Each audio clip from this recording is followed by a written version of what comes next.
Hello, everyone. Greetings, travelers, and welcome to another episode of the Teacup for One Greek Mythology Movie Marathon. My name is Matt, and I have 2 degrees, and we are back in our build-up to Christopher Nolan's The Odyssey, which technically comes out this week. We're going to be discussing it 2 weeks from tonight, but we still have so many other movies to watch before then to get us ready. And tonight, we are discussing one of my personal favorites. Actually, yeah. I was going to say like personal favorite Odyssey movie, personal favorite movie, maybe a little bit of both. We are talking about the 1997 made-for-TV miniseries adaptation of The Odyssey. Not many people know that this exists. Yeah, but I do. Yeah, this was like, I remember when it came out. By then, Wishbone had already like introduced me to the Odyssey. I was already a fan. And then to my young mind and young eyes, I was like, oh my gosh, a serious grown-up adaptation of the Odyssey. Yes, please. I had it on VHS. I think I have it on DVD somewhere. Anyway, now it's on YouTube for all to see. And I'm fairly certain that until Chris Nolan's movie comes out, this was like the definitive Odyssey movie. But there is also an argument to be made that it's like one of the only Odyssey movies. Like the Odyssey is so long. The Odyssey is hard to adapt. There are things that are like inspired, like Oh Brother, Where Art Thou, which a lot of folks say is like the best Odyssey movie. I'll be honest, I did watch it once and I thought, this is a good movie. Not an Odyssey movie. And like not just because it's like a different time location, a different time period, different setting, etc. Just it didn't feel like it was hitting all the Odyssey beats for me the way that I wanted it to. But this one does. So I'm excited to dive into it, chat about it. Let's see who we have in the chat. The cats have not arrived yet. So you know what? Let's bring in our first guest for tonight. Look, everyone, Vince, he's arrived. Hey, what's up, team? What's up, Vince, how are you? I'm good. I'm happy to be here. Happy to have you. Vince, what opening question? What is your favorite made-for-TV movie? Oh my God. Oh, this is a tough one. Why don't you give me prep? You know, you got to give me prep time on these. Because like we need to know what instinct comes to you. That's the truth. I'm gonna go with what's the name of that gold rush in the Yukon? There was one named after Klondike. There was a Discovery mini series called Klondike that was starring Robb Stark from Game of Thrones. Like, oh, nice. 12 years ago, maybe. You know, and I thought it was pretty good. 3 episodes. It started off really good. It got a little boring in the middle. Then it won me back in the end. So love that. Good show. Bit of a hero's journey, which leads us into the Odyssey, doesn't it? The original hero's journey. Although I'd say Odysseus is more of an anti-hero. But and I would also say that Gilgamesh is the original hero's journey. But you know, that's the thing. Oh.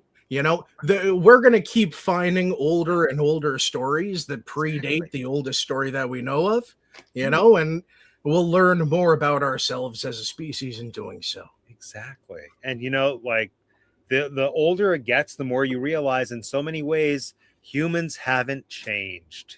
Yeah. We're the same. I saw a literary meme today. It was a tweet that was like, I'm not going to be able to mansplain, manipulate, man-whore my way out of this one. Then someone retweeted it being like, this is basically the Odyssey. Like, that's funny.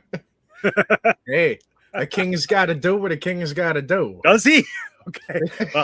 Well, we'll get there. Yeah. Well, let's bring in our next friend. Look, everyone, it's Jeanette. Yeah.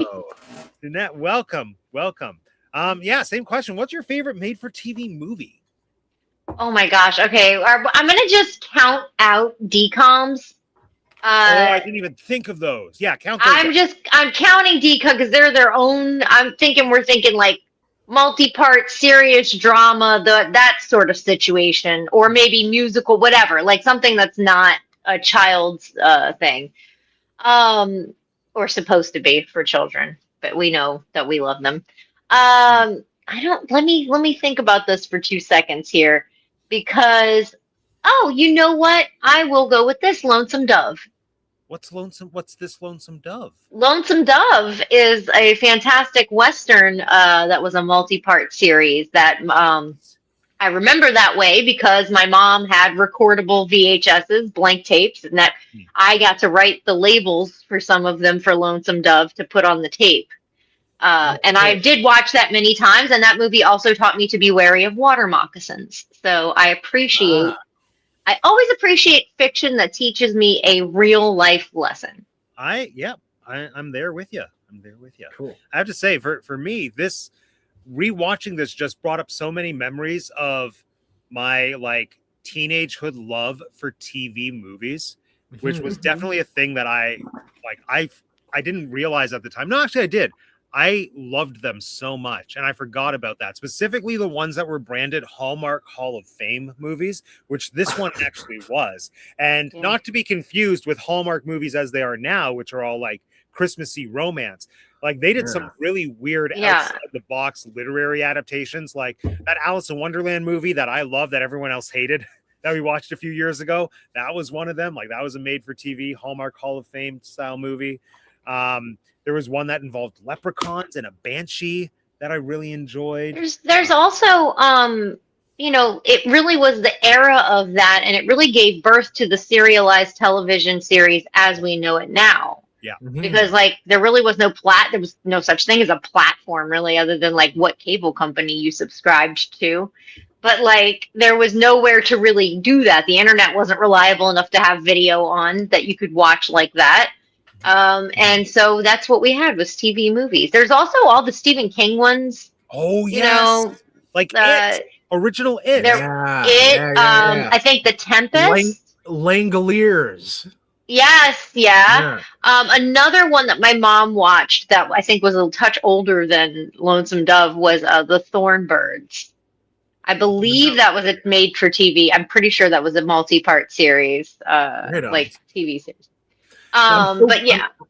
Yeah, I'm so glad we're talking about this because this was a fascinating era in television. We're talking like 1995 to maybe 2005, 2000. Oh, going back a little bit before that, even I'd say starting like 90. Yeah, fair, very fair. And you know, it was always a like big sensational event was when a real actor from film would come over to do a TV movie. Yeah. Like I think Danny Glover once came over to. It was either I'm not sure, but he came over for a TV movie once, and it was the biggest thing in the world. And it turned out to be this really boring thing, in my opinion. I was just a kid, but maybe it was a big thing. Who knows? But it was a big deal when film actors got in on it. Now it's like old hat when a film actor gets into. Well, they go between tribes so much now, which I think is great, obviously. We could also nod to a lot of our current movie stars, or even people who've already had their time and have it's this time period was so long ago, I guess now, but who started in these TV movies and have had a career in movies, namely Eric Roberts. That was pretty cool to see. I did not know going into this that Eric Roberts was going to be in this movie. Who's Eric Roberts, and who is he in this? Eric Roberts. Well, he was one of the mean pushy guys. He's one of the suitors. Okay. Yeah. But not the real burly one. The one that's the one that's sleeping with the servant. Oh, the one who's kind of handsome. Yeah. Oh yeah. I mean, Eric Roberts is I've only known him as a silver fox. Yeah. I did not know him before that time period in his life, so this was interesting to see. Cool. He was on Suits. I love Suits. I was on Suits. And he's Emma Roberts' dad, and he is Julia Roberts' brother, if I'm not mistaken. It's that guy. Okay. Oh. Nice. Yeah. Nice. Yeah, I like Eric Roberts. I believe I could be mistaken about this. I think he's in the third Human Centipede. He's so down. Right. He's so down. Right. I love it. Cool. He does so many things. If you look at his IMDb, it is wild. Oh, yeah. He's in Human Centipede 3. He's in The Dark Knight. So Christopher Nolan connection. Yeah. We love that. The Cable Guy, Babylon. Yeah, he's in so many things. He's really versatile. I love him. I think he's underrated as hell. Well, I think that's the fun thing with TV movies, especially from this era. I think now we're in a place where TV is just as prestigious, if not more so, I would say, than TV. Or not TV, than film. But it's just so interesting looking back at these TV movies, especially kind of from this era and the era that I, in the moment, really loved when these were coming out, when they were screening all the time. I think it's equal parts. I loved the event element of it. Like the bigger the movie, the bigger the television event. Like I remember specifically when this came out, when the Odyssey screened for the first time, it was a huge deal. Like it was on all the TV guide covers. I remember my mom's friends, my parents' friends were like, "Oh, are you watching right now? I'm watching. Oh my God, Bernadette Peters is Cersei." And like just the hubbub that was all around it made it even more exciting. And then it was a big deal. I remember having to rush home from dinners because we had to like press record. yes, My mom like wanted to have the movie for like after we watched the movie. Oh, absolutely. Because like if you didn't have it then, you never had it. But then it's also like I think the products were in some ways more interesting than feature films because like they were tapping into something that again now is just commonplace, like long form storytelling and what that lends itself to, like being able to not just have to squeeze everything into like a 3-act structured 90 minutes to 2 hours like a movie, having the luxury of time to just do whatever you wanted. And even I think smaller budgets and smaller like scale audience expectations meant that productions were able to be riskier and cooler. Like I've rambled, but I haven't actually answered what my favorite TV movie is, and it's a mini series called The 10th Kingdom that I want us to watch one day. Did anyone see The 10th Kingdom? Does anyone remember The 10th Kingdom? No. I feel like that name is familiar, but no, I don't know what it is. So Jeanette, it was grade 7 for us, maybe grade 8, and it's also under the Hallmark Hall of Fame banner. It was the first DVD I ever owned, along with Viva Rock Vegas. Those were my 2 purchases when our family bought a DVD player. Mine was Tarzan. Nice. And yeah, The 10th Kingdom it was 10 hours with commercials. Without commercials, it's like 7.5. And it's about like, it's kind of like Once Upon a Time, but better. And so the concept is that like there's this New York family, and then they waywardly get sucked into fairy tale world where there are it's 9 kingdoms, and each kingdom was kind of founded by a classic Grimm's fairy tale creature, but this is like 200 plus years after all the fairy tales happened. So things are like decrepit, gross, and they essentially have to like I love stuff like that. It's so good. Yeah. We need to watch it, even if it's just for us to chat about. Well, it's amazing. These miniseries, like this is conveniently this Odyssey was conveniently only 3 hours long. That's great. Mm-hmm. But a lot of these, like you said, would get because they would be shown over a course of weeks. Like some of them would be 10 hours, you know? Mm-hmm. Exactly. Oh, yeah. Oh, Martha's chiming in with some good insights. Hold on. She also loved the Thornbirds. Yeah, I was going to say Martha would know both of the things I'm talking about, I'm sure. Fair. That's all I believe it was based on a book. Lonesome Dove might be too, for all I know, but I think the Thornbirds was based on a book. Well, I think, Roots. Oh, that makes sense. But yeah, I think that's kind of Roots was probably the one that, if it wasn't the first, the one that made people tap into, oh, this is a good medium to like adapt long form, dense books. Yeah. That have. I remember seeing, not to boil everything down because not all of these movies are the same thing. Yeah. But I remember watching 12 Years a Slave for the first time and going, well, this is just Roots condensed down further. I was like, Roots really dug into it more. Mm-hmm. But yeah, no, I really like this art, this art form, this media form. Yeah. God, Martha made me want to go watch that again too.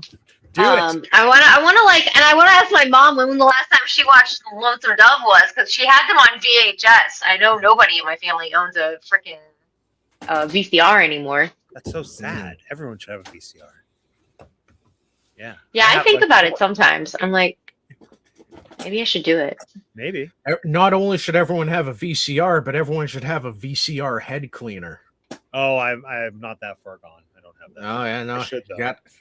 I know. Well, then your VCR's days are numbered. I'll tell you that. I know. Yes, a very long book.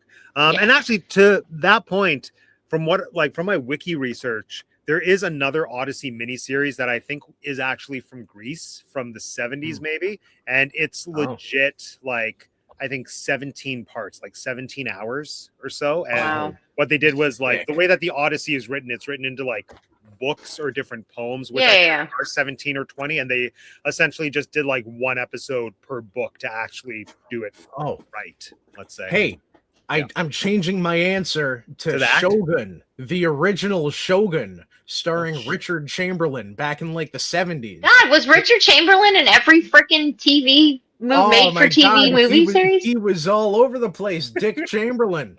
I love it. And actually, I'll caveat with an extra favorite TV movie. I never watched this on TV, but I found it in a VHS discount bin in a Niagara Falls liquidation store when I was in high school. And I thought it was the funniest movie of all time. It's called Based on an Untrue Story.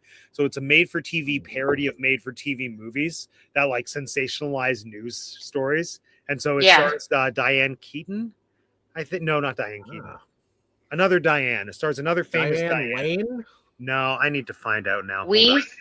Diana Krall? Diane Beast is in the 10th Kingdom. She's the evil queen, and she's amazing. Nice. Oh, she's I would also. What was it? You were talking about something just now. Oh, it's Morgan Fairchild. Why was I thinking she was Diane? Oh, there you go. Yeah. Some of these when they would air them, the length of them was part of the appeal. They would like advertise either how many weeks in a row or how long the episodes were, because those things were unusual then. Like we've pointed out, 1997 was a big turning point for the length of movies. Yeah. Because of 3-hour Titanic, even though Gone with the Wind technically had already done that. Yeah, but they did it once and when they gave you an intermission, James Cameron never gives you an intermission, and it's BS. They're just scraping by though for my attention span. Like Gone with the Wind is a very well made movie, but like I rewatched it a few months ago, and by the time I got like into hour 3.5, I was like, just let the war be over. Scarlett, just go. Just let it end. I do love it. I do find myself with that one. Maybe it's kind of like with these TV movies too. I find myself thinking like, oh, I'd love to watch the first half of Gone with the Wind. Or, oh, I feel like watching the second half of Gone with the Wind. Just depending, I mean, like, how depressing do you want it to be? The whole thing is fairly depressing. But right.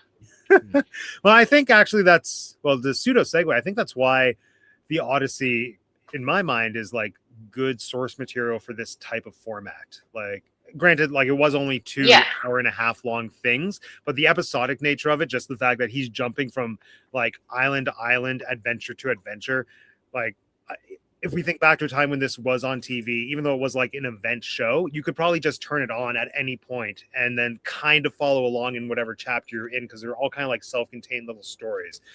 If you read the Odyssey itself, like it's meandering at best. Like, I mean, like it doesn't have a contiguousness like what we are used to with, I'd say, like what, maybe post 1700s literature. I'd say before the 1700s, things like didn't follow the same tight thread that we're used to. Which might have been maybe the first degradation of the attention span. Who knows? Or of the imagination. I don't know. But like any of this stuff at best, any of this Greek mythology does not read like a modern novel. So you can kind of flim-flam with it what you will.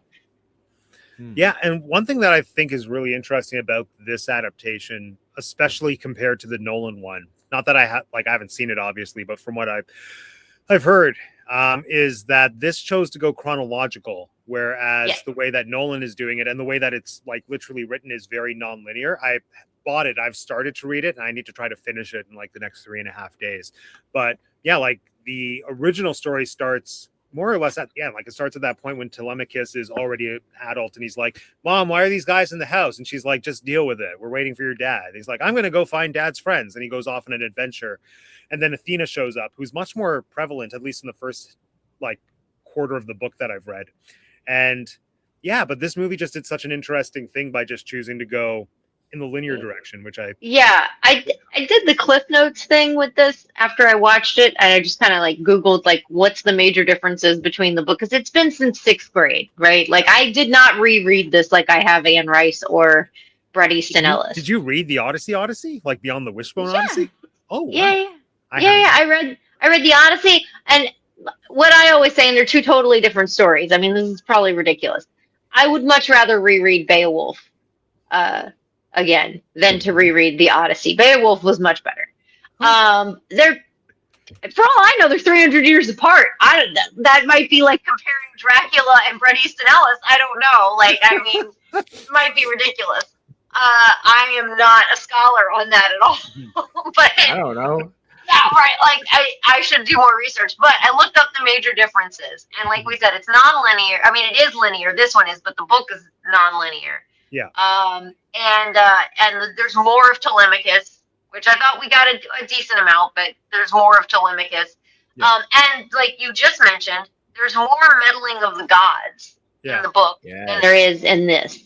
And I don't know if maybe this kicks off a topic, but that might be for the best, because some of the god and demigod representations, some were great.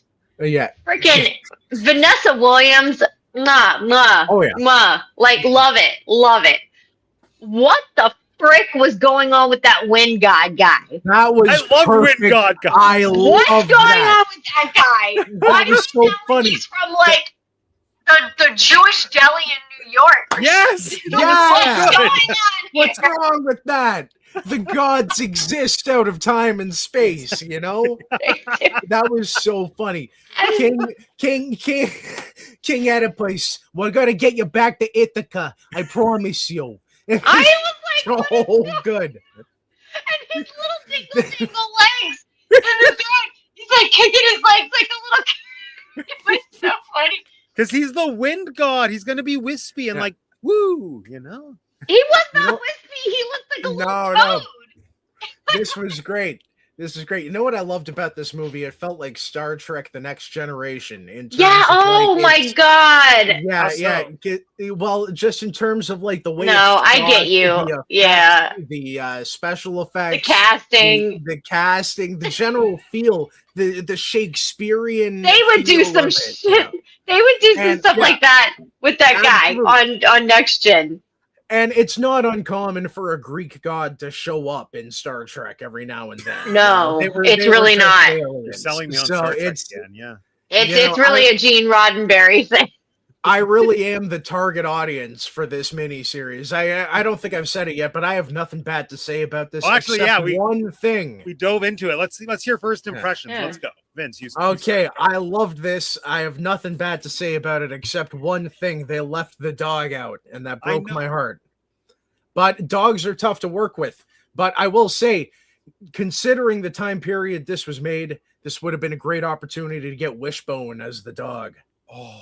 That would have been perfect. It would have been such a good Argos. Bring some real star power into this. Speaking of star power, there's a guy in this who plays Lord Mace Tyrell on Game of Thrones. And is he one of the suitors? Cool. Or no, he's one of the crewmen. He's like Polides. Oh, Polides. That guy. Okay. He was one of the only people I found entertaining in the whole crew. Oh, that guy's a real character. You know, he's a very memorable actor. No, he seemed like a good character actor. Yeah. Actually, one of my favorite moments in the whole thing that made me laugh out loud was when the guy said in full earnest, "He looks like Polides." About the yes. That was funny. That was like some modern humor. You know, that was great. Oh, it was so good. Yeah, I guess I'll give my revisitation first impressions because I've kind of talked about how much I enjoyed it as a kid. I think this is probably my first time I've watched it straight through from start to finish because as a youngster, as I said, I had it on VHS and I think it was like a cottage movie that I just kept up at the cottage my family rented. So I would watch it just in bits and pieces, which I think is a good way to enjoy the Odyssey. Mm-hmm. And I went into this expecting it to not have aged great. Even though I had read online, like the general consensus is that it's still like a pretty good Odyssey movie. And it really kept surprising me, like in terms of how well executed I felt it was overall. Like there are made for TV things about it. Like there's a cheesiness to it that I think is partially the time, partially just them having to cram so much into a comparatively short amount of time. But like the effects, I was pretty impressed by for the most part, and like even shocked that a lot of this was on like primetime television for like the amount of blood and sensuality we got. And like some of the special effects really wowed me, like Hermes specifically when he was coming around flying. I was like, how did you get this shot of this guy suspended from so many angles? And like, it looks good. Like all the effects I thought looked pretty good. And the acting was a lot better for the most part than I expected, like especially from the Ithaca people, like Penelope and the mom. I really enjoyed. Yeah. And what's his face? Armand Asante is hashtag my Odysseus. Like I think it's just because it's such a core memory for me as like the face of Odysseus. Matt Damon is Matt Damon, but like this guy is my Odysseus. I love this guy is great. Well, to me, he's the bad guy in Judge Dredd. I don't know what any of that is. Judge Dredd with Sylvester Stallone, and this guy's the bad guy, and he does a fantastic job with a cheesy British accent.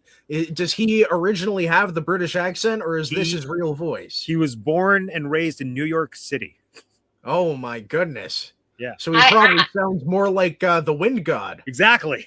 Yeah. I might be wrong about this, but for some reason, the name Armand Asante. I must look this up because I can't because I'm using my phone right now. But I do believe he did a Playgirl spread. And for some reason, I remember my aunt and my mother talking about that in front of me. My goodness. As I could be totally wrong, but I remember them like hunk commenting. And I remember my aunt would buy Playgirl. So like I know I feel like this is a thing. I could be wrong. That's but yeah, I don't know why you said that name, and I just had like this major flashback smell of Bailey's and coffee coming out of my mother and aunt's kitchen, and hearing them talk about this. I don't know why. Like if he did, good for him. That's very Odysseus. Yeah, I mean, he looks like the kind of guy that would have back then, like that they would have asked. I mean, look, Peter Steele from Typo Negative did. I'm not saying it's a bad thing. I'm just. I do remember this. I hope I'm not wrong, just because like that's a weird memory to have. But I'll go. This was very boring until about the last third, with the exception of some bits and pieces. Parts of it were cringy. Parts of it were very funny.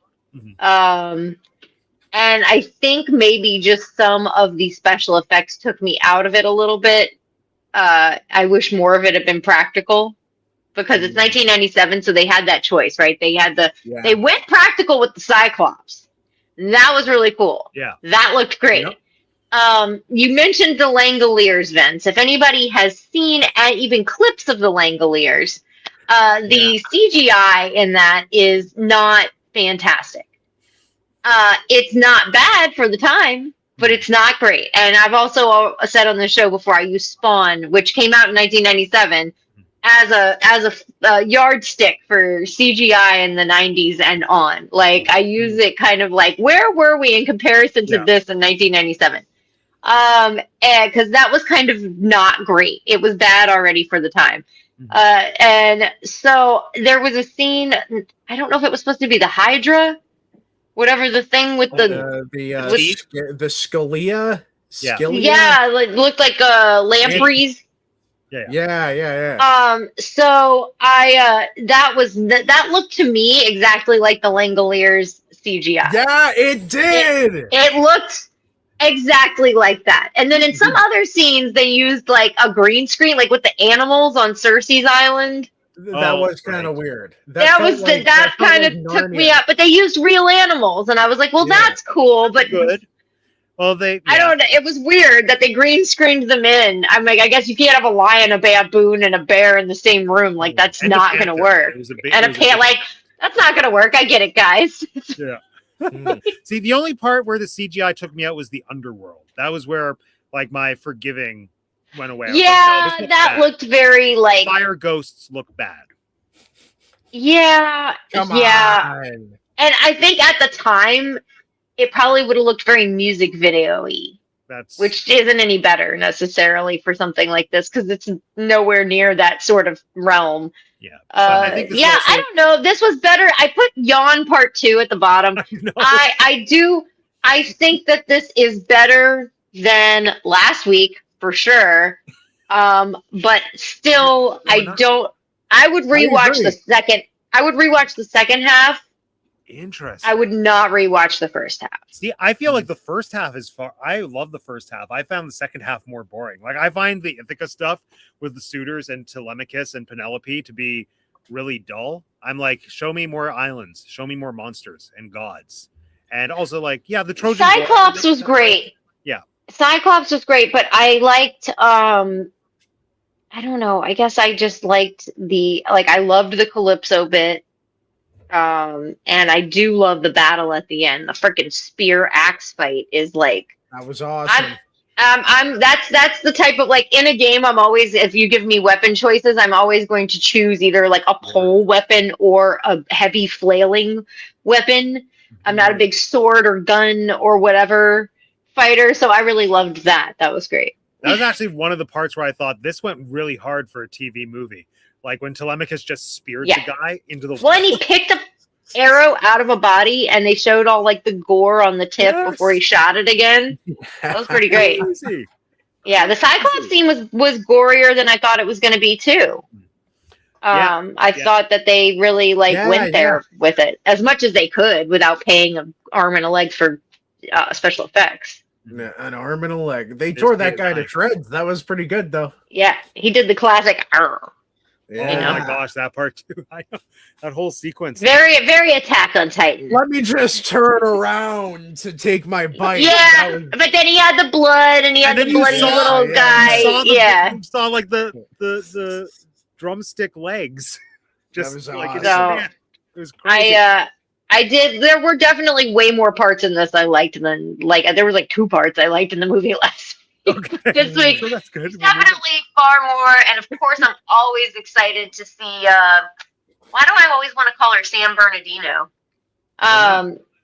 The one who plays Cersei. Oh, Bernadette Peters.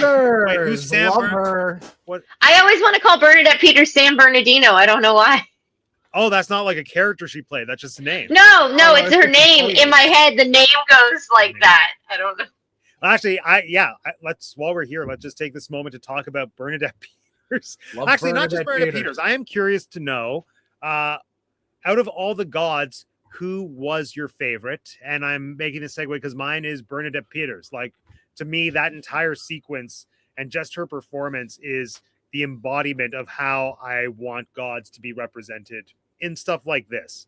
Like, just to have the most charismatic performer possible, and to not have to add the CGI or anything, and just have them exist in a way where they're holding power I just find so engaging. And the same way that Armand is hashtag my Odysseus, Bernadette Peters is hashtag my Cersei. I just think she's so captivating, and so much, whatever that character is, to me, she just hits the nail on the head. I adore her. But yeah, what did everyone else think of Bernadette, and or who was your favorite god portrayal in this film? Well, I love Bernadette Peters.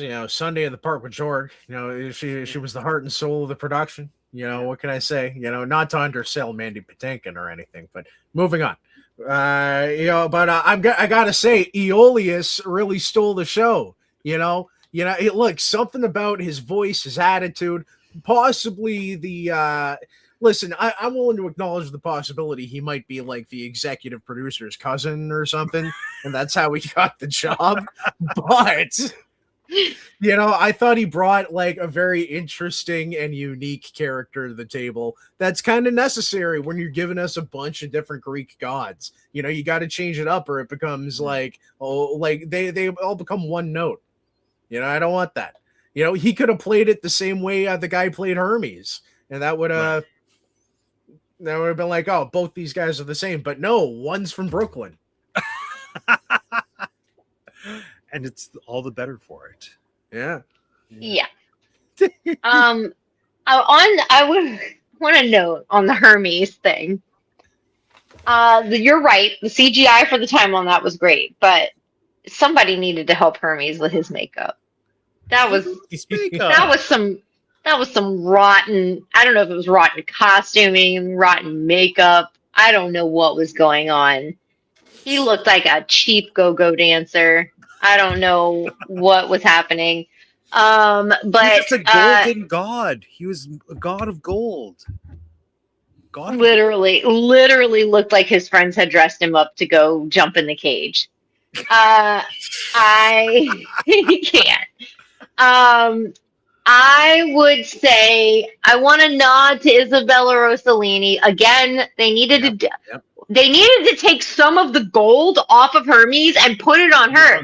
She had like gold eyeliner and like nothing else going on. Meanwhile, we have this freaking like pride flag in the sky happening.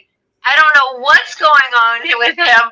And I do love his attitude. The acting was great. He was like, girl, don't kill the messenger. Like he was doing that really well with Calypso.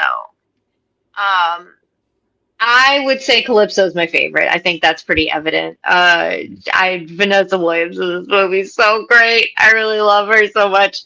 I don't know. Her whole thing, like if I had to pick like a spot on this tour to stop and stay, which she obviously wouldn't let me leave anyway, but I would not argue.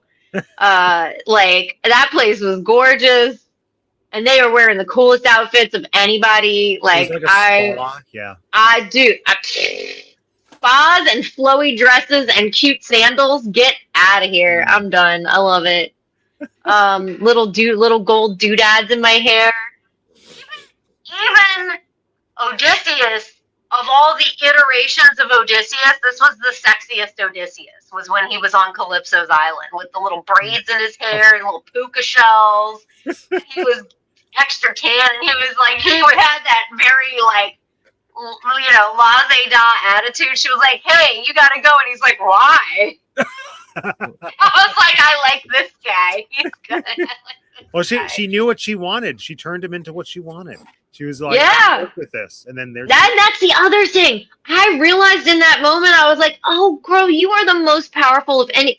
You don't actually have to let him go. Nobody's coming for you. I'm like, they might come for you, but like. No, Hermes said they'd put our island in the water. It's already on the water.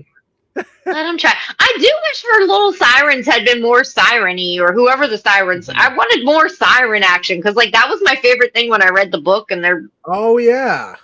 Wait, we didn't get any siren stuff going on here. So like I missed my sirens. To tie him to the mast. Yeah, they cut that like part. The beeswax. They completely cut that. I forgot. Yeah. Well, that's I forgot they did something to not be able. But I think it was supposed to be that eat this stuff to be, but maybe that's a different chick. I don't know. I just remember reading the book and liking the siren part. I think Cersei, they combined Cersei and the lotus flowers into one scene. Like I think the lotus flowers are their own thing. Certainly did that. Yeah. And then they were just like, let's just give it to Cersei for time. So we still have and I feel like that's probably what they did with sirens. And I feel like they made the sirens like both groups of those women. Like there's these women here and there's these women here, and maybe they're both sirens. I'm like, no, the sirens are their own like thing. They do their own thing. But yeah, I would say Calypso is my favorite. Nice. And now, I do like how this movie at least kept Cersei and Calypso as separate, because that the other Odyssey movie that I bought that's in Italian that I didn't get to watch with Kirk Douglas, they combined Calypso and Cersei into one character. So they basically, I think her name is Cersei, but she's just more obsessive with him the same way that Calypso is. And they were like, she's going to turn the men into pigs, but now he's going to be like on the island. That's a little misogynistic to combine those two, unless they're doing that with a bunch of other characters too. It's true. It is. And those two are, I don't know, they're similar, but they're also so different. Well, because I think when you decide to combine Greek gods or goddesses or demigods in stories, they all stand for something. They're like saints in Catholicism. So like you've basically taken whatever those principles are and squished them together, and it's like, do they make sense? Yeah. Or like, would these two people actually hate each other? Why are we combining them as?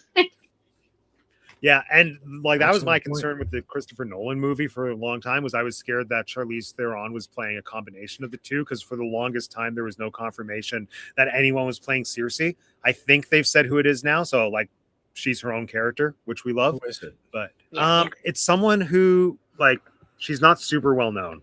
Hold on. Talk amongst yourselves. I'll find out. Well, I'd like to take a moment to bring attention to a show that I watched when I was a kid. That was my first exposure to the Odyssey. called Wishbone? Mythic Heroes Guardians of Legend. It was an Ontario Quebecois Chinese cross production in which they took a bunch of Greek myths and showed them on Canadian television. And I think it now circulates to this day in like over 170 countries or whatever. Big bang. They're making a ton of money off Greek myths here. But in the version I saw, the crew made it out safely after they got separated from Odysseus. Like at the whirlpool. Like they all survived. Odysseus dropped a rock on the whirlpool and saved the day. And like they were like, oh, we're just gonna go travel around the world and not go home, and everything's gonna be fine. So it was very jarring to see them all die gruesomely. But hey, that's life. That's Greek myth, you know. That's bonsoir when the Greek gods get involved, you know. Good night. Good night. I will check that out. Also, I found Circe. It's Samantha Morton from The Walking Dead. Oh, wait, who was she in that? Let's find out. Oh, okay. I like to know. Yeah, I was like, I know that name, but I also don't know. Like, who is she? Carol? She's the little blonde one from like. She might be the one that dies. She's the chilling main antagonist of seasons 9 and 10, and the leader of the Whisperers. Oh yeah, no, that was after I stopped watching. I think. Yeah, she's bald in The Walking Dead. She's bald. Yeah, I think that was after I stopped watching. Yeah. Kristen Zaz is here, by the way. We love you. Woo. Yeah. Yeah. What was? I had something else I wanted to say about Circe. Oh, so my thing, I wanted to like Vanessa Williams more than I did, and I think it's less her and more just how Calypso was portrayed. Like, I think I wanted more obsessiveness in her than what the film portrayed. Like, I feel like, I don't know, just something about it didn't. She was more controlling and less obsessive. Yeah.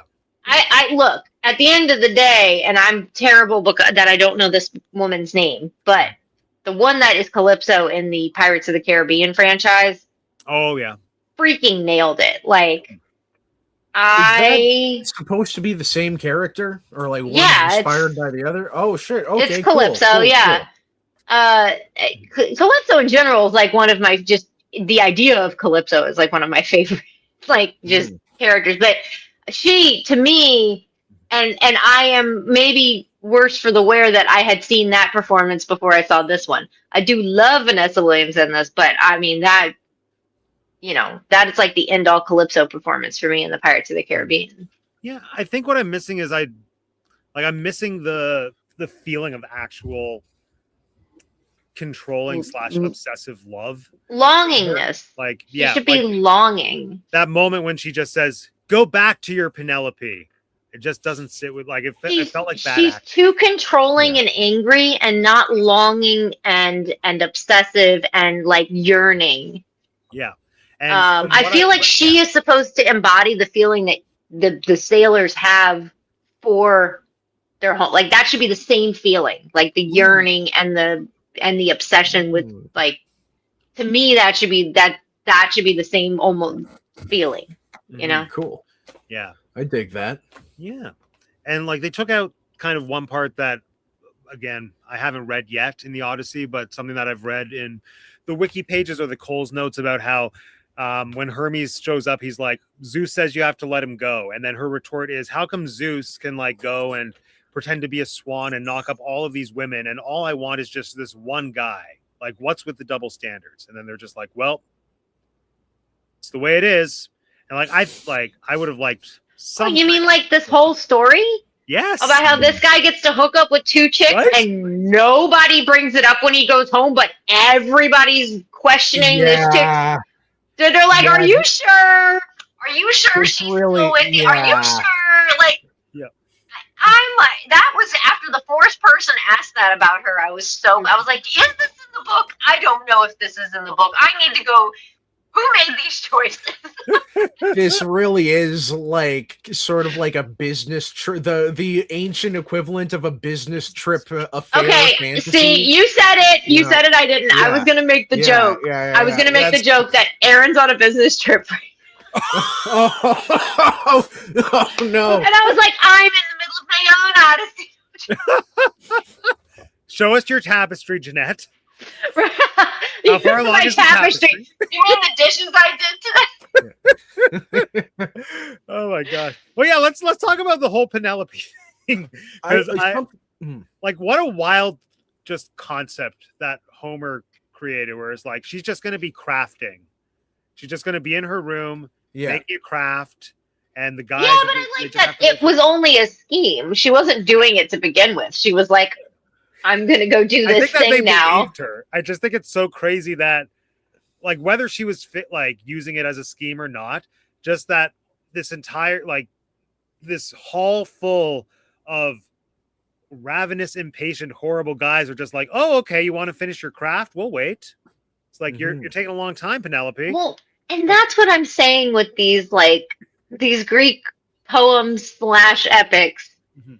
They're not written the same way. It's like this is the suspension of disbelief that they wanted us to have then, which is a totally different type of suspension of disbelief that we would have now. They wanted you to have, like, analytical story pacing suspension of disbelief, like, not just like, I'm going to cheat this scientific or physical law and it's going to be fine, or ignore this plot hole. It was like, no, these are the rules of this equation, and this is how we get the, you know, the solution that we get. Yeah. Like, there are little things like that just play out as, like, conventions, I guess, of what was accepted at the time that now is just, like, so weird or crazy. Like, I feel like there are certain things in Shakespeare like that as well, where just the literal thing that you're suggesting to me is just so ridiculous. Like in Merchant of Venice, how there's, like, the 3 boxes and whoever can guess the riddle gets to marry Portia. It's like, that doesn't make sense though. It's like, what? Yeah, why? Yeah. But why? Yeah, well, you're right. There's also just standards of social etiquette, standards of living that are totally different. And so certain things read really weird. And culturally too. Like, at the time, if you read a story from somewhere else in the world from around the same time, I'm sure it would be based on totally different cultural norms. So, like, this whole idea of women's privacy may not exist. Yeah, and but in Greek times, women's privacy must have existed, and they tended to keep women stayed in private areas with women, and men stayed in private. But married couples did stay in a bed together, which again is a cultural norm that might have been different from, like, let's say, an Asian fable that you might read from the same time. Yeah. Oh, so many things. I don't know anything about Penelope. Oh, I can't remember. Well, something else I just want to bring up, like, there was a huge resurgence in this story's popularity in Elizabethan England, and I was contemplating about I was thinking about this while watching the movie, and like, the disrespect shown to the crown prince in the wake of his supposed death is so great, must be so, like, disgusting in an English perspective. You know, but anyway, that's all I have to say about that. I thought that was kind of cool. You mean Telemachus? Yeah, he's the crown prince, dog. Oh, yeah, that's true. Of Ithaca. And the disrespect, he's next in line. He should be the king. Where's this conversation of who the queen marries? Like, she had, like, 2 weeks. This guy's old enough to kill a room full of dudes. He can be the king. But that's only. Oh God! Can we talk about the bad beard? The back. Come on, we've all been there. It's God. A rite of passage. I don't know if it was passage. I don't know if it was face paint or if it was actual, like, laid down prosthetic hair. That was bad. It was so bad. John Wayne's mustache from Genghis Khan. Oh my God. And then this over here, I was like, I understand they had weird shaped facial hair back then, fine, but, like, the quality of whatever's going on here is not good. Well, I think the craziest thing about the facial hair for me is the idea is that it's just the first beard he's naturally grown, but the fact that it grew into such a, like, specific shape that would clearly have to be a choice, as opposed to this is just what your face is doing. Yeah. That's what got me. But but anyway, he couldn't be king because he wasn't a man until he had the little beard that showed up in, like, 5 minutes. Little beard. Yeah, well, all these other guys should have effed right off before that point. Exactly. Well, it's kind of the point. Like, let Rob Pattinson and all his friends just F right off. Oh yeah, Bobby Boy. Cool. Yeah, Looking he's the forward main to that. suitor. It was the main really suitor. like it was really funny watching this movie and like watching those scenes and then just connecting it to scenes that we've already seen in the trailer and just seeing how Nolan presumably is like reimagining things. Like I could outright feel like find the moment when that character would say to Telemachus, "You're pining for your daddy." Like I felt it. Yeah. Yeah. Yeah, seriously. And you know what? I got a real kick out of Eric Roberts' acting when he realizes, like, oh, we need to get this boy a ship. Like, oh, you know what? You're right. That's a great idea, kid. Let's get you out of here as soon as possible so I can keep partying at your mom's palace. And great acting. Excellent villain. Yeah, excellent villain. Like I as much as I find that like plot line less interesting than what Odysseus is up to, I felt like I wanted to see more partying. Like I wanted to see the suitors having like more of a rambunctious good time. Like I wanted the music. But alas, there it was. I appreciated that rich guy that brought the party because there was no dancing, there was no music before he showed up. Yeah. And And he kept that party going for 16 years. So no, it wasn't the full. It was like the last 5 years, I'd say. I guess the last 6 years. Or How long was the Trojan War? Trojan War was 10 Trojan years. War was 10 years. But the it was parties 6 didn't years really to get back. Yeah, the parties didn't really start though till Telemachus was at least like played by the adult actor. So I guess so. Okay, yeah. okay. Yeah. 5 years of partying. 5 years of partying. Just 5 years of partying. But yeah, I also found it funny that which we've already kind of touched on, like this crazy double standard of how Odysseus is just having a good time and then Penelope's holding down the fort and she's like, no, I'm going to stay like pure for my husband. And then he's like, well, Circe, Vanessa Williams, who else? Look, I would say he was having a good time sometimes, but there's peaks and valleys because he was almost dying other times, which does not justify the philandering. But yeah, he did. Well, they did tell him. I love how they expoed it by saying you can't say no to a goddess. They just threw that in there. They literally were just like, well, you can't say no to a goddess, so guess you're gonna have to do that. And then that just like laid the precedent for the movie. Like, oh, well, if any of these super attractive, powerful women ask him to sleep with them, he's gonna have to. It's also just crazy that they're like, I don't know if this is an appropriate term, but I'll use it. They're simping for like the most standard, mundane guy. It's like here you have like these literal goddesses, and then Armand Desante just shows up. I guess granted he wasn't Playgirl maybe, but it's like you're going nuts for him. He's reasonably attractive, but if you're into that type, yeah. But like, look, I agree. He's not worth the hype. But this is ancient Greece. He's a king. He's clever. He's a bad boy. He's a bad boy. He pissed off Poseidon. Can I say that was the dumbest thing ever? Yeah. When he's like, when he's yelling at the water in Troy, and then the first thing he does is like, "To hell with you, Poseidon! I did it without you. You ain't shit."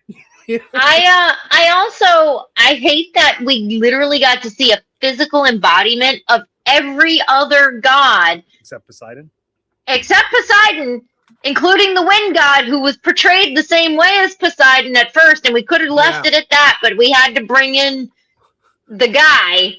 And I'm like, ooh, who's gonna be Poseidon? This is gonna be so cool. Who's it gonna be? Nobody. It's this weird disembodied voice coming from the water from some really bad CGI. Like, I guess to play devil's advocate, I feel like there's a little bit of an artistic choice there because Poseidon's the only one that's like arrogant enough to not come down to the mortal level to like embody himself in a way that's more approachable. And I almost feel like the wind god kind of like hints at that when we see him as a physical person. He's like, well, Poseidon's like he's so into himself, etc., etc. Whereas like every other god like person is connecting with Odysseus. I would have liked if all of the Titan gods, like all the ones who are the major gods of like the elements, had stayed elements.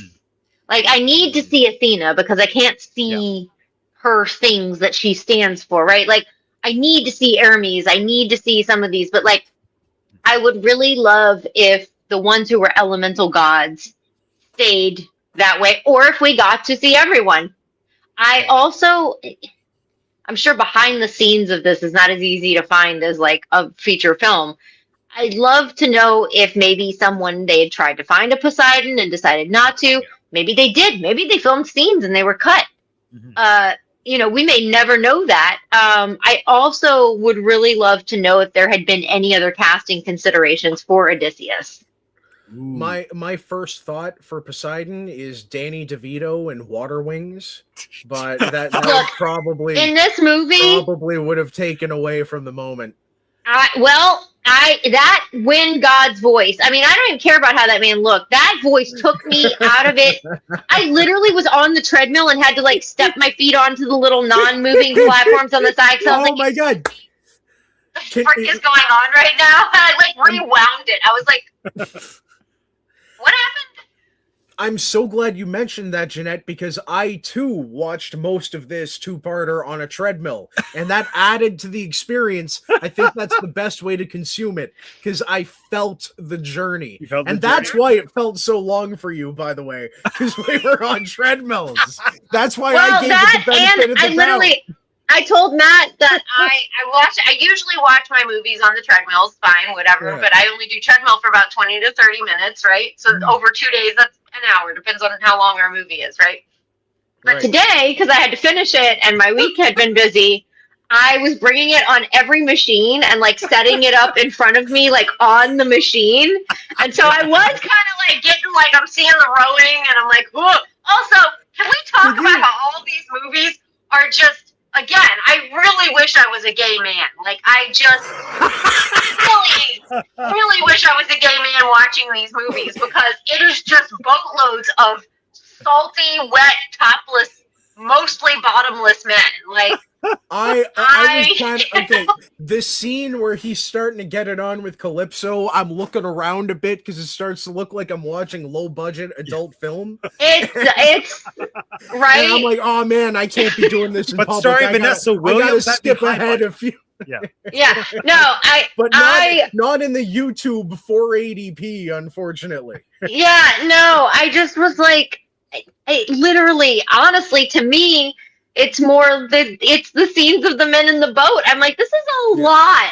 This is a lot of suntanned skin on display right now. A lot of Paulides man boob. No complaints, but I would have liked more. I would have liked more Pilates. Pilates, yeah. I would have liked more of him. I was getting very tired. I was like, and then we get to the suitors. And I'm like, Jesus, stop the insanity. I'm like, that's just, I really do. I wish I could appreciate that part of the movie more. Great. This movie had more moments where I was just like concerned for the nether region integrity. Like with the amount of movement that they were doing, I was like, are these accidentally like, are we some of them started, you could see they started the scene with like, kind of shorts length like linens, and then literally after moving around they had like diapers on. Oh yeah, because they just like wedgied up. It's lore accurate, and I support it. I liked the art direction in this series, and you know what I also liked? I liked the soundtrack a lot because it's going back and forth between real Greek music and obvious Yamaha keyboard in the late 90s. Which I had one of those. Yeah. Oh, the full orchestra set. You know, it was great. Love it. Yeah. So funny. Yeah. Chris Nolan only used instruments that were around at the time of the Odyssey being written to compose his score. I love that he's doing that, but he's not keeping the dialect anywhere near. Yeah, and he's using Viking ships. Yeah, like, and medieval plate armor. A little odd. In the Bronze Age. I don't understand why he didn't just go full Knight's Tale with it. Like, why don't we have a drop track, drop needle? He's not whimsical. I would, you know what? Holy crap. I'm going to be the change I want to see in the world. I want a Knight's Tale version of the Odyssey. I want that. I want like 90s themed. Knight's Tale was like 70s themed. I want, or in like 80s. I want like Spice Girls and like lit, like Steal My Sunshine. You know, like where would you put Spice Girls in the Odyssey story? Oh, Calypso. Sirens. The Sirens. Yeah, we'll do that. But they'll do that one. Never been loved before, when to become one. I'm thinking Spice like Up that Your one. Life. I was thinking Spice Up Your Life, but I don't know. He washes up on Calypso's island, and then you just hear like la la la la la la la la la, and then Calypso like walks down from the mountain. All the I'm thinking them like getting it on, like wanna make love to you, baby, like that. Yeah. Oh, but then who's the soundtrack for Cersei then? I don't know. What are we gonna do? We're gonna if we're going 90s. We're going 90s. Who was a seductress? Britney was still in her little like. No, she was a teeny bopper at the time. Oh, never mind. Oh, you know what? I'm gonna do. Can we do "Believe" by Cher? I don't know why that popped in my head. See, what popped into my head was Britney "Drive Me Crazy." You drive me crazy. Yeah. Yep. Yeah. I really want a drop needle Odyssey now. Well, when Nolan's Odyssey comes to like streaming and DVD, we can make it happen. We can do all the favorites we want. Yeah, actually, now that we're pseudo talking about Nolan and we've kind of talked about the gods, another thing I wanted to ask was just your thoughts on, well, we've kind of touched on it, but like for you, what is the ideal way to portray gods in these types of movies? Like looking at how they were portrayed last week, this week, and Nolan interests me because before we saw a trailer, there was talk and like there were rumors that he had cut the gods or made them non-human entities, because he had an interview where he was like, now we have technology and we know that there aren't gods, there's just bad weather. So I was like, let's just have Odysseus faced with all these actions of gods as representations. I was like, are you just going to do Matt Damon yelling at weather for 3 hours and not have gods? So can I say this too?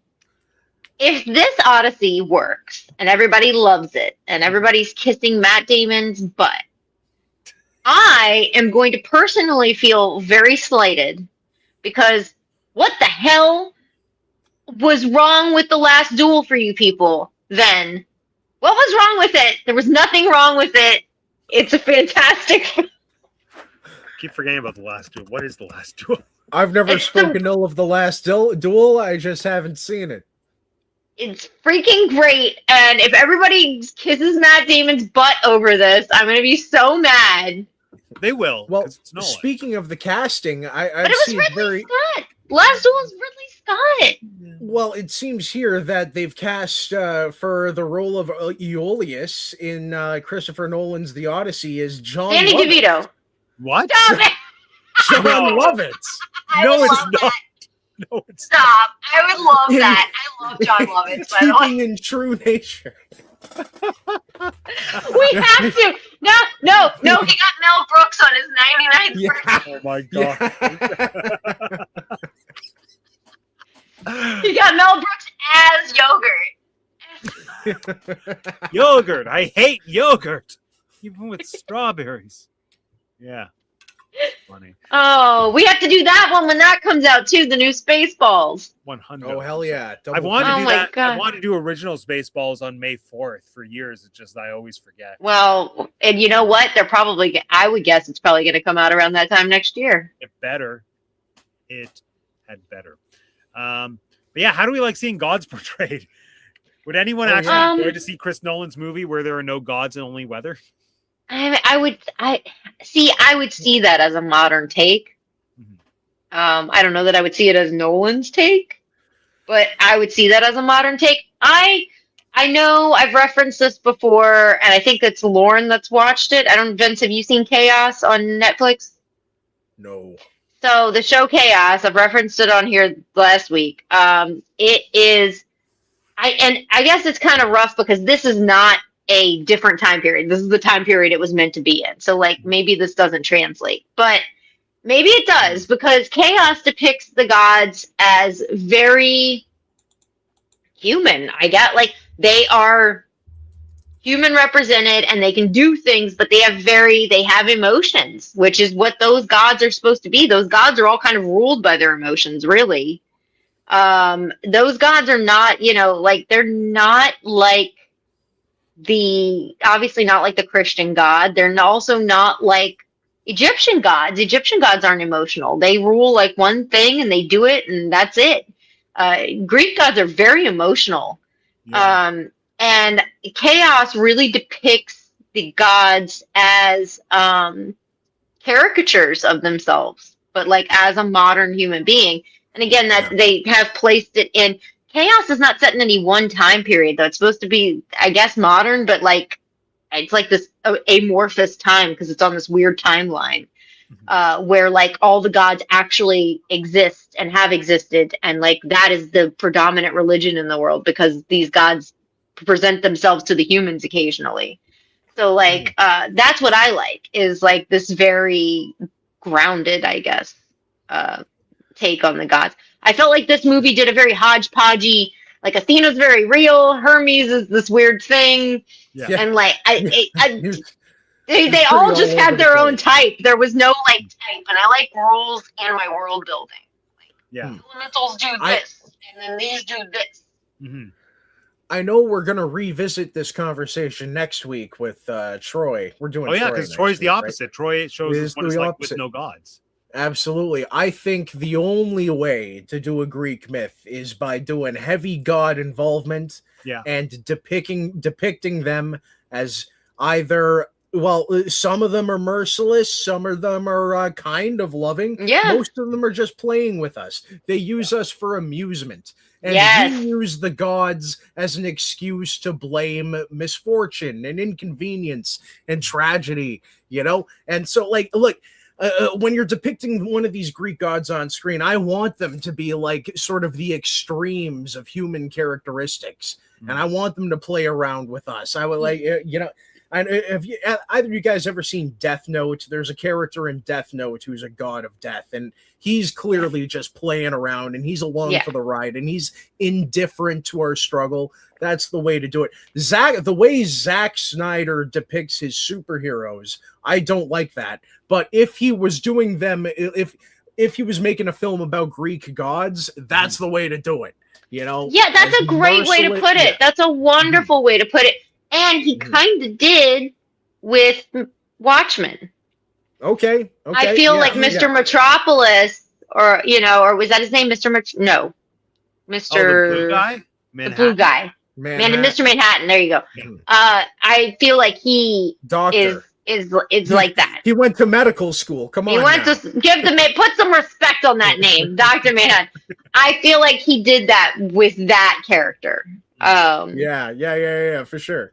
And honestly, Vince, if that's how you feel, you really, really need to go watch Chaos. However, you're going to be really freaking sad when it's over because they canceled it and there's no more. Is it a cartoon or is it live action? That's okay. No, it's live action. It's Jeff Goldblum. It's I don't know her name, but it is the woman that played the blonde drug lord in Ozarks. And what's her name? Yeah, Janet McTeer. And I think maybe that Odyssey chick, is she in it?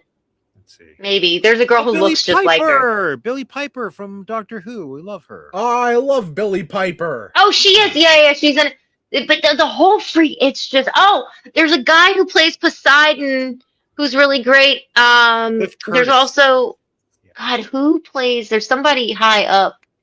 But Jeff Goldblum was like the big seller for it, obviously. David Thewlis is Hades. That's fun. It was just really, I can't recommend it enough. It's so sad that there's not going to be any more. It should have been a movie, maybe. Like, it just really, it's so freaking good. I think you've sold me. Cool. Yeah. If we're talking, I hear us all talking about how we like the gods depicted, and you've loved it. I personally just love when it's a person, but it needs to be the right person, and they need to be like it needs to be cohesive. I just wanted more cohesion. In this. Yeah, like the way that Yeah. Yeah. Well, I So you feel go. like if you take the gods out of it, all of a sudden the character decisions don't make any freaking sense. You know, because like once you bring in the Yeah. gods, like okay, all these irrational decisions do kind of make sense Mhm. because there's supernatural forces at work that some of these characters understand, others don't. Actually, none of them really understand it, but like you know that forgives a lot of the really weird decisions going on. Yeah. Well, yeah, like I think between last week's movie and this one, and just kind of tapping more into Greek mythology, like because I'm in Odyssey mode right now, I've just come to realize how much these stories are so much about the interplay between gods and mortals and how it is like a dialogue and like a tension that's created between that power dynamic and humans just kind of being at the mercy of higher beings that are just as flawed as people. But there is that, there's that power imbalance that just leaves That's it what I blank. love about the Greek gods, and that's what I was getting at before. They're emotional, meaning they're flawed. Mhm. Like, I love this idea of, yes, Zeus is very powerful. Zeus is also angry. He also lies. Mhm. He will not lies, but like we talked about, he philanders. You Yeah. know, He turns into a deceitful. swan and does stuff. Yeah. Deceitful is a better thing than And lies. he's Um, jealous. Yeah. Yeah. And then we also Capricious. talked about Calypso. She is possessive. She is controlling. She is emotional to the point of like it will let her she will kill somebody in a fit of rage. Like or some of them are so mournful and so like weepy and like, it's more I find the Greek gods to be more akin to Japanese folklore than I do to any folklore of maybe the Mediterranean or Europe necessarily, as far as gods and multiple gods, because like I said, like the Egyptian gods are very non-emotional. I feel in the reading I've done, but like the Japanese ones, again, like they want to play around with you. They've got anger, they've got sadness, they've got passion, and not necessarily they're not gods, but they're like entities, spiritual entities, Yeah. the yokai and all the demons and things like that. Mhm. Cool. Yeah. Actually, I feel like entities is such a good term because even though they are like very much pigeonholed as gods, I feel like And that's some are just what demigods too. Yeah, true. So True. Yeah, like it's just such an interesting exploration of like, I'll bring it back to that power imbalance and that shift, like between humans just trying to live their lives and then essentially not realizing that they're playthings that are inconsequential for the higher powers. And like I think that's just such an interesting dynamic that seems to be at the heart of absolutely everything, like all of the Greek stories in one way or another. Yeah, there's a lot there. Love it. What else? Well, just overall for this film, I think we kind of touched on it a little bit at the beginning, but that question of chronology, like how did you feel about this choosing to tell the story in a linear fashion versus having it experienced in a non-linear fashion?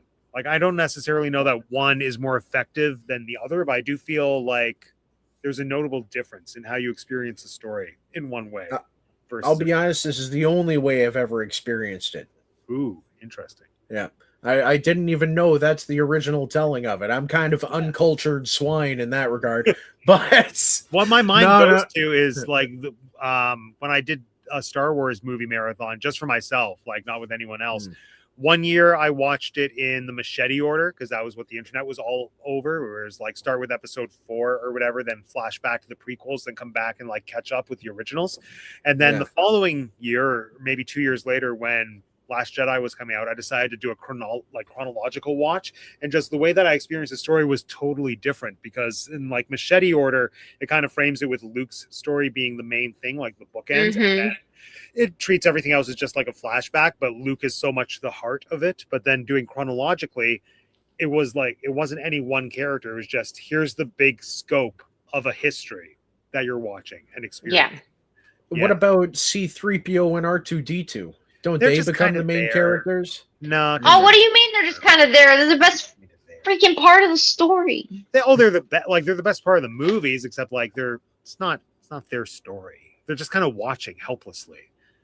like the mortals watching the gods. R2D2 is fairly helpful, I would say. I guess C3PO is helpless. I think the whole thing is Anakin's story because they wouldn't, those robots wouldn't even exist without him. So yeah, that's true. That's true. So there's that. Yeah. but I would say I had read the Odyssey once in my life, not multiple times, and it was a long time ago, but I did not remember that it was not chronological. I remembered all of these things happening, but I didn't remember that they were out of order in the book. So I guess I prefer a chronological telling because as I remembered whenever I read after I watched it that it was out of, I'm like, oh, maybe that's why I didn't connect with it. But I was also younger. I wasn't as familiar with that sort of storytelling. Had I seen a Quentin Tarantino movie? I think so at that point. But I feel like that's the modern touchstone for out of order storytelling. Yeah. Is Quentin Tarantino. So yeah, I would say I probably would prefer chronological then, because this just was more I retained more of the story, whether it was because it wasn't reading and it was visual, I don't know, but I retained much more of the story in taking it chronologically. Yeah, like I think chronological is useful for like understanding the story from start to finish. Now that like I have the context for what the Odyssey is, now that I've like tried to start reading the book and whatnot, I see a lot of value in the non-linear. Like I think the non-linear version makes the part that I find the least engaging of the Odyssey more engaging, that being like all the stuff in Ithaca with the suitors and Penelope, and then also even Calypso, because it starts essentially like when we meet Odysseus, he's already with Calypso and he's been there for 7 years. So when we're introduced to him, it's like, oh, why have you been here for so long? What brought you here, and why do you have to leave? And it kind of amps up the stakes, I find. So I felt watching in chronological, the suitors and that whole subplot didn't capture me. Well, again, I find that part boring in general, but I found it less interesting because it wasn't there for the entirety of the story. It was just like it became a thing that was kind of tacked on in like the last half or two, as opposed to like, here's this horrible situation. The queen is trying to hold down the fort. All these horrible men are taking over the house. Like, where's daddy? Who knows? And then it has to get him back. So I don't know. Like, I'm curious to see how it fares in the hands of Chris Nolan, since he already like likes to mess up timelines in his movies anyway. So yeah. I also hope he doesn't just throw some random freaking his own hat on it. Oh, he will. Like what is his own hat? Yeah, well, he kind of already is. He's doing the whole like modern dialect thing. So like, maybe that's the hat, but I hope the hat isn't, it was all a dream and Odysseus was laying in his bed the whole time. Like, you know what I mean? Like, I mean, there could be a number. Spinning his little spinner. Well, that was my fan theory. Like something adjacent. Here's the spinner, like, and like, you know, here's whatever. Yeah. You know, or like Batman, like, is he alive? Is he dead? Oh, he's alive. Like, you know, whatever. I don't need that. The camera zooms out to the top of Mount Olympus, and Chris Nolan is there playing Zeus. And that's right. Cut to credit. That's. I would rather a Men in Black type moment like that than I could take a zoom out. That's fine. But yeah, no. If he took the piss out of himself, see, that's the thing. Nolan will never take the piss out of himself. No. Yeah, I don't. Yeah, like I still think the movie might take place in the Inception universe, because the trailers kept focusing on him holding that little statue. It was like, that's God, that's the thing that lets him know if he's in the dream. You see, I don't know. I'm so scared of Nolan jumping the shark. I don't think he's done it yet. I think he's actually like milded down a little bit, but like I'm scared of him jumping the shark one day. Wasn't Tenet him? I didn't watch it. Wasn't Tenet? That was him milding down. It was so boring and stupid and kind of like convoluted. I don't know. Look, I think the movie is going to be a disaster, but if he does something crazy like that, he might just win me over.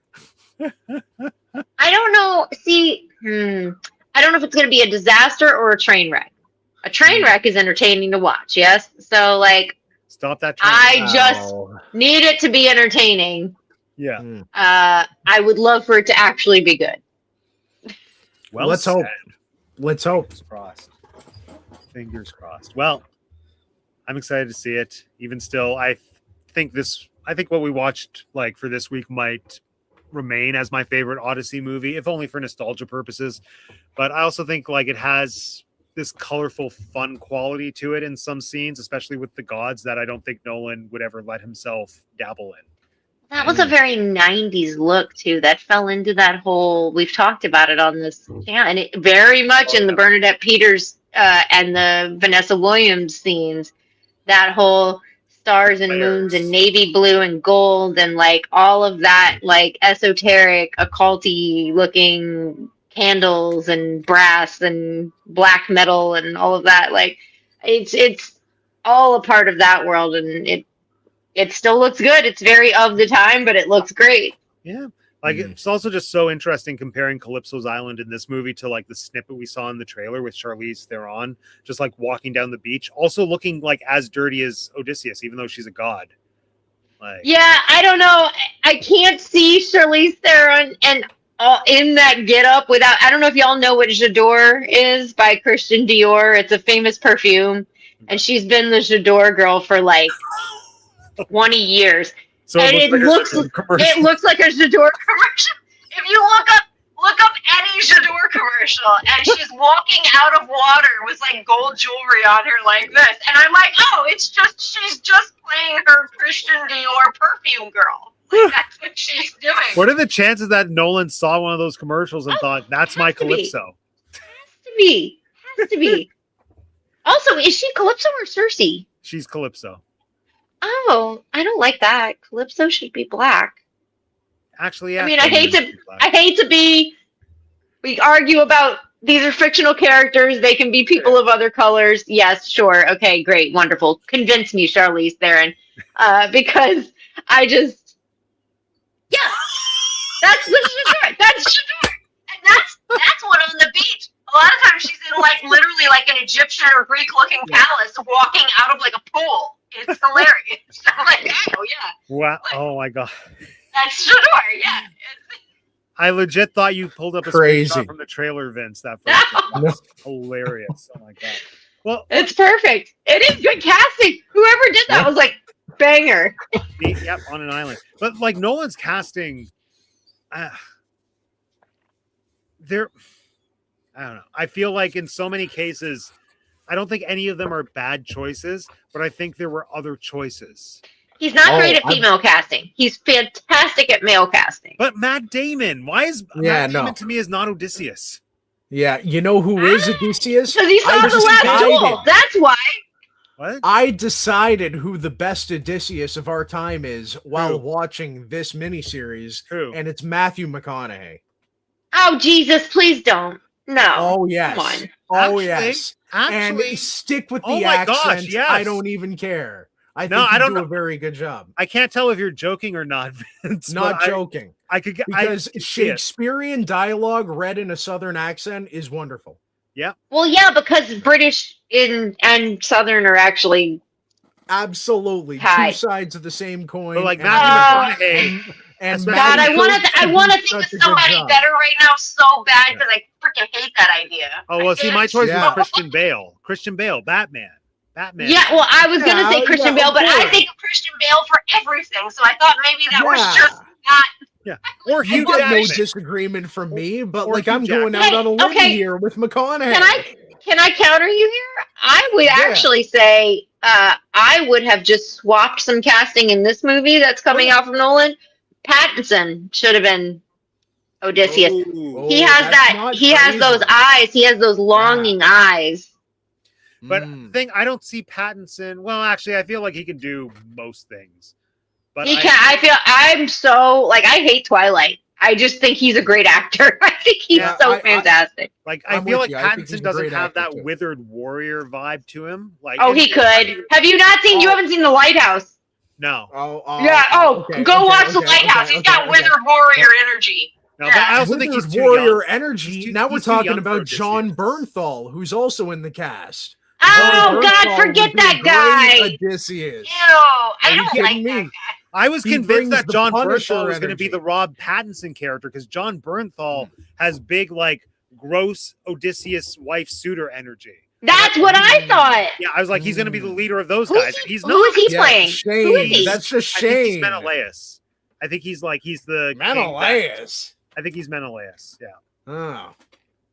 Oh, that's the Trojan King, yeah? The wind sack. Actually, no, I don't think he's the Trojan. I think he's the Spartan Greek King. the Greek king that like goes with Odysseus to war. Oh, okay. His brother, I think. And if that's not Menelaus, like I think John Bernthal is playing like the Greek king role. I don't like John Bernthal. I don't know. But like who else? Like Anne Hathaway, who I love, just doesn't Oh. seem like the Penelope for me. No, and she should. What is his obsession with her? I don't know. She should not have been Catwoman, and she should not be in this movie. She doesn't give Greek. She's so white. I don't know. I'm just like I feel like I'm Greek and I'm white, but like I don't. like she doesn't give me any of this. She has more goddess energy to me than queen energy. Also, who's not getting Kate Blanchett for any of this? Where is Kate Blanchett? We need a Kate Blanchett. Like, if you're doing the Odyssey, I just assume you're getting a Kate Blanchett somewhere. I think that's it. The whole cast should be Kate Blanchett's, and I don't think the cast is Kate Blanchett's. Somewhere we should have. She should be a Circe. She should be Athena. Oh my God, she'd be so freaking good as Athena. Yeah. Oh my God, can we please? Who is Athena now? Zendaya. Oh, I'll take it. I'll take it. Shit, no. Oh my God, who in the world? No, Charlize Theron. If they had this cast, Charlize Theron should have been Athena, and Zendaya should have been Calypso. Oh, yes. Yeah, all they had to do was jumble up the cast a little bit. Yeah. Like Robert Pattinson should be Odysseus. That's not bad. And who's Robert Pattinson playing right now? He's the main suitor. No, then that should have been John Bernthal. Whoever John Bernthal is playing, Matt Damon should have been playing. The king, yeah. Somebody the king. Somebody needed to play Boggle with this cast. Now, what I think the most controversial casting choice has been Lupita as Helen of Troy, mostly because people are racists. But Wait, Lupita's in this? Yeah, she's two people. She's Cleopatra and Helen of Troy. All right, I'm changing again. Lupita is hands down Calypso. Yeah, good point. Oh my God, she is Calypso. She has the eyes. She has like, what in the world are these people thinking? Zendaya should be Helen of Troy. I would agree, but Zendaya's too young because at this point Helen's supposed to be in her 40s because this is but Helen's like the most beautiful woman in the world. It should be Zendaya. She has a youthful visage. That's true. She does. Yeah. And then Charlize Theron should be who's Zendaya playing? Athena. Duh. Yeah. Duh. Yeah, All of this is crazy, so dumb. What is going on here? This person should not win the casting Oscar. Yeah, this is the worst casting. Can we start talking about that now? This person does not get the best casting Oscar. And you know, the sad thing is that like you just know that Nolan picked the cast himself, but whoever the casting director is credited as will get. Yes, sir. Yes, sir. Yes, sir. Exactly.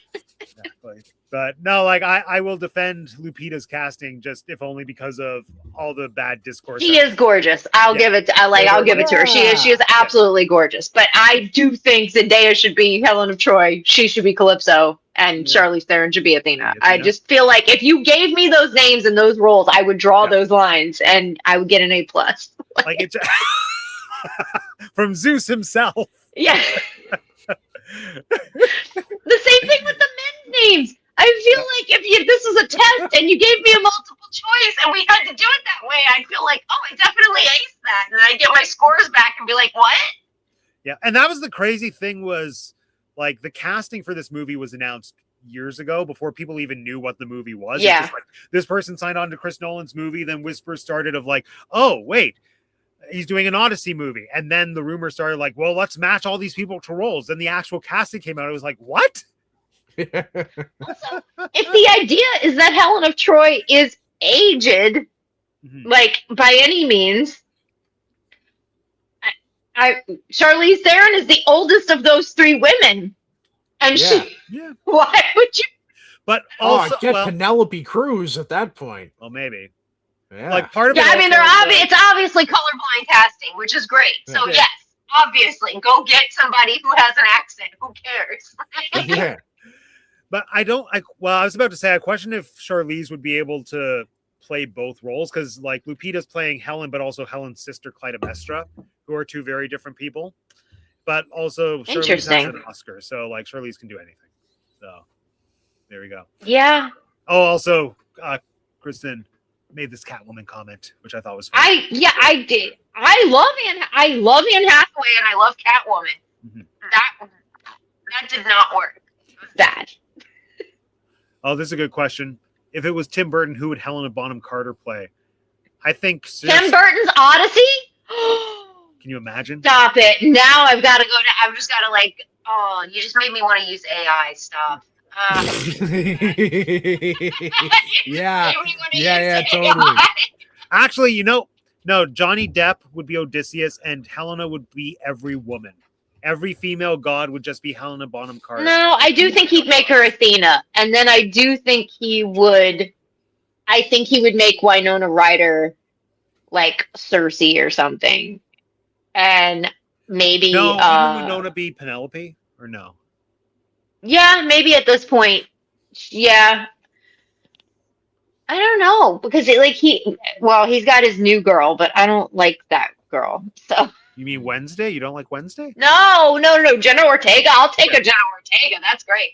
No, his new girlfriend chick that was in the Beetlejuice movie. Monica Bellucci? Yeah. Yeah, sure. Oh yeah. I don't like her. She's encroaching on property she has no business on. I don't get her out of here. Troy. Is that property Tim Burton? I guess. I'm just like I'm You think she's an evil suitor? I think it's just I feel like Tim Burton's child, and I'm like, I don't like this mom. Get this mom out of here. I don't like our new mom. New mom sucks. New mom sucks. Fair. It's true. Like who? Trying to think. Like if I was directing my Odyssey movie, who would my cast be? You gave me Christian Bale's my Odysseus. I feel like Christian Bale. Yeah. Oh, Actually, no. I think. You know who could Odysseus? Who could? If he could not Odysseus, he could Achilles. Would be an Austin Butler. Oh yeah. Why not? I think an Austin Butler could fit somewhere in the Odyssey world, and I would give him some of the more noble roles, not the suitory roles. I was going to say maybe he could be Pattinson's guy, like head of the suitors. No, he doesn't. He doesn't seem unnoble. That's why I don't like Pattinson in that role, because he doesn't seem unnoble. Look, I think unnoble? We're probably going to talk about this more next week, but Sean Bean was great in Troy as Odysseus, and he would have had a great movie. Oh, yeah. Yeah. And I think I heard rumors that they were setting it up like to potentially do a spin-off or an Odyssey like follow-up to Troy. And I guess he was cast as Odysseus, maybe with that in discussion, maybe not. Who knows? But no, the interesting thing with Rob Pattinson, like I felt initially that he wasn't gross enough to be one of the suitors and that he was like too clean and too pretty boy. But then like I was reading stuff about how a large number of the suitors are people that like just grew up as noblemen while the Trojan War was happening. And kind of through that lens, I really like him. Like if he's like Nepo baby, untouched pretty boy, and he's heading up like this takeover of the house. Yeah. Like, that's an angle I don't think we've seen that I like. They do show in this movie that we're talking about tonight, the mini-series, they do show that one rotund gentleman that acts entitled, right? He acts like, I brought the best gifts, but he's acting extra nice to her. He's not being a cad. Yeah. But then he seems very entitled at the end, right? And I do feel like if that's the attitude we're taking, sure, Robert Pattinson might work. But And great. I'm glad to see a time when I'm going to be able to get something new out of him. Like I don't think he can make me think he's a threat or unlikable or something. Like that is one thing I haven't seen out of him is villainy. So I will like to see a little bit of villainy out of him as an actor because that'll even add further to his versatility. Yeah. Yeah. Well, I hope Nolan proves all of us wrong, and I hope it's the best movie ever because I want it to I be. expect it to be, like I said, I expect it to be entertaining. Whether I will latch onto it like Batman, I don't know. I haven't really latched onto anything from him like Batman or Prestige. Inception I enjoy, but I don't think it's. I think it's a better concept than a movie. Can I lay this on you? I think Inception is only good because of Leo and Josh Gordon-Levitt. I think if you put anybody else in those roles, it's not as good of a movie. Yeah, I guess I can get them. I think a lot of that, people can hate Leo all they want. I think a lot of movies that he's in can be said about. Yeah, fair. Yeah, Titanic. I think definitely that's fair to say. I think Interstellar is the strongest film, and not everyone agrees with me there. But you know what? I think it's the best Chris Nolan film out there, and it's good stuff. Good stuff. I think I need to watch Interstellar. I need to watch Interstellar farther removed from watching Gravity than I did at the time. That was the problem. The two films were very close. Yeah, and I watched Gravity, and I freaking hated it, and then I tried to watch Interstellar, and I was like, this is just Gravity with a man. And I hate it. No. Go back and check it out. It's worthwhile. You hated Gravity. We love Alfonso Cuarón. I like Gravity. Alfonso Cuarón. And it's Sandra Bullock. I want Sandra Bullock being cute and funny. I don't care if it's in a drug rehab or in a pageant. But I can't take serious Sandra Bullock. I just can't. Hey, she was cracking jokes with Clooney. It was kind of fun for a minute there. And I think that also reminded me of Solaris, which was also really bad. Yeah, yeah, that is a crazy movie. I went and saw that on a first date, and I looked at my date. I was like 14, and I was like, "We gotta go." Bad. That's funny. Oh man. Right. Woo. Okay. Who's ready for the game? Chat made this one. I really had little to no time. So it sounds like all of us were really crunching it in this week. We were. See, there was a game I wanted to play so badly, but I both did not have the time to do the research, and I tried ChatGPT, and it just wasn't doing it for me. But it's something that I saw in an interview that people were doing with the cast of the Odyssey, and it was called Homer or Homer, where they gave a quote that was either Homer Simpson or Homer from the Iliad. Oh, well, we must do this next week. I know. And if you don't have the time, I'll do it. I'll research, because that sounds like a lot of fun. It would be so much fun. So the game I came up with the help of the robot, is Name That Greek Monster. So cool. This is a game where I will give you a clue, and if you can name the Greek monster with the 1 point clue, then, or with like a single word clue, then you get 3 points. If you need the second clue, you get 2 points. If you need the third clue, you get 1 point. And yeah, instead of going back and forth, it'll just be a free-for-all. It'll be a free-for-all. So I will say a single word, and you only get one guess per monster. If you get the monster for the single word, you get 3 points, etc., until, we're done. So here we go. So we're just shouting out, yes? You're just shouting it out. Okay. First person to shout it out correctly gets the point. All right. I have to update the scorecard. I need to stop keeping score in a note document that I also use for work, because that gets messy. All right, here we go. Your first clue. Feel free to play along in the comments as well, everyone. Oh, the body is ready. Okay, here we go. Your first monster. Your single word clue is serpents. Hydra. That is incorrect. Okay. Vince. Now, Vince, if you'd like, I can give you the second clue, but you only get 2 points. Yeah, let's keep going. I know what it is now. Shit. Stone gaze. Yeah. Medusa. Medusa is correct.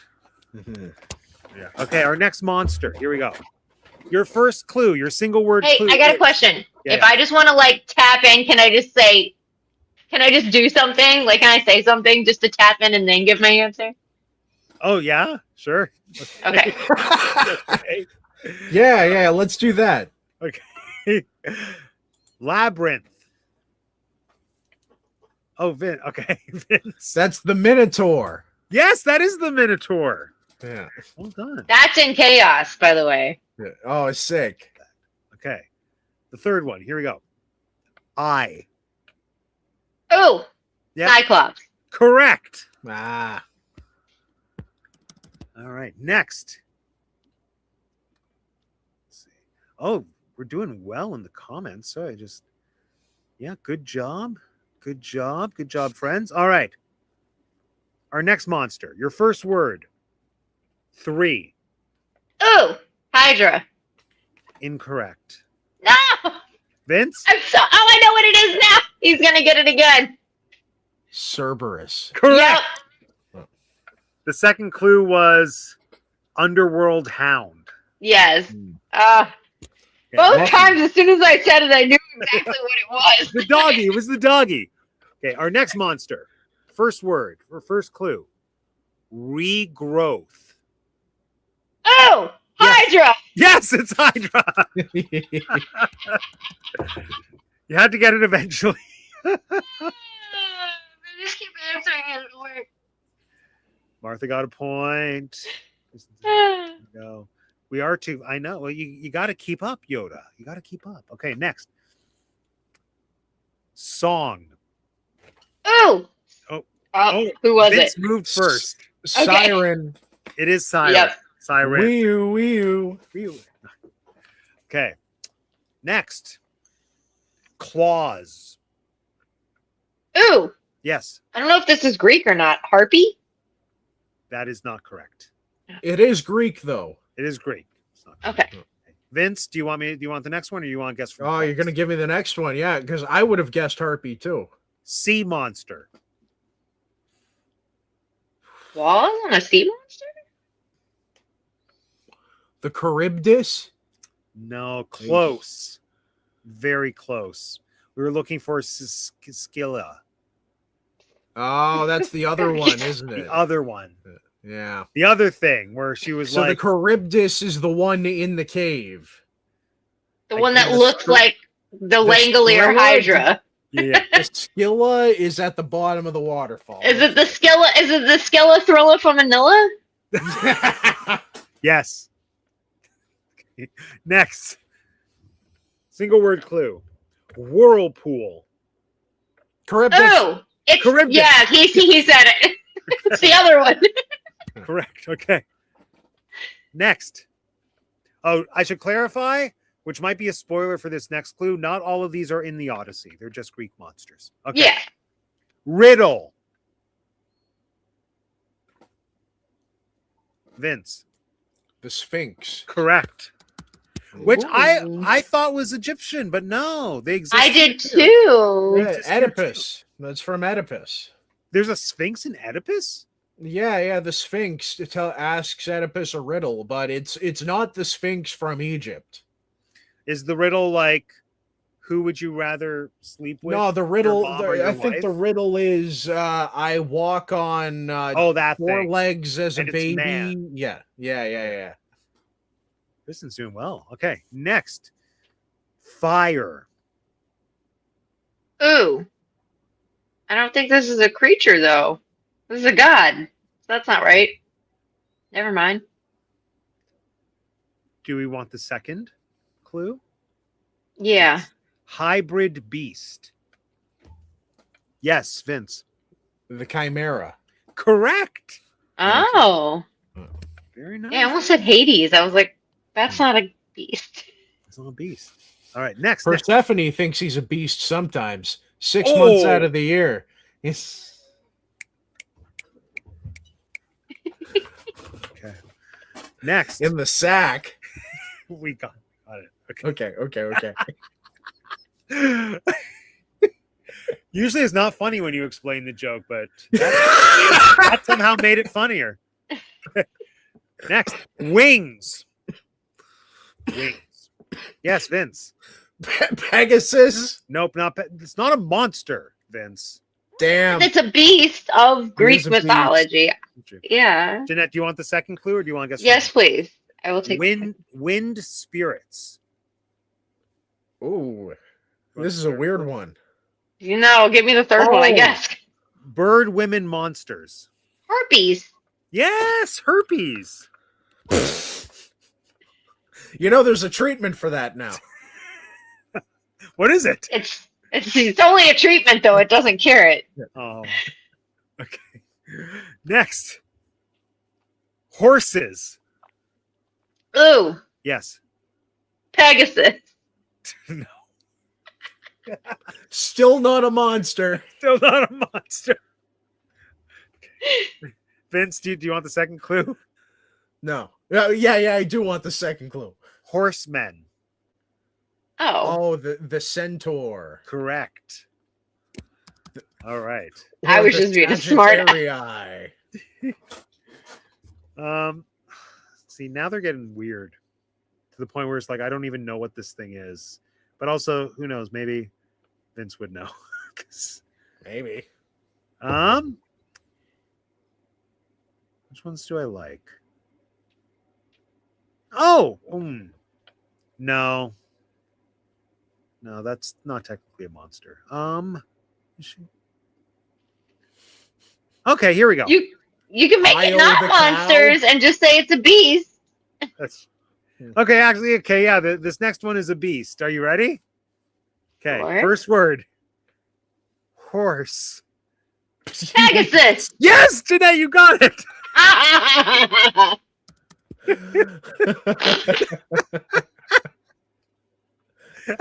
Nay.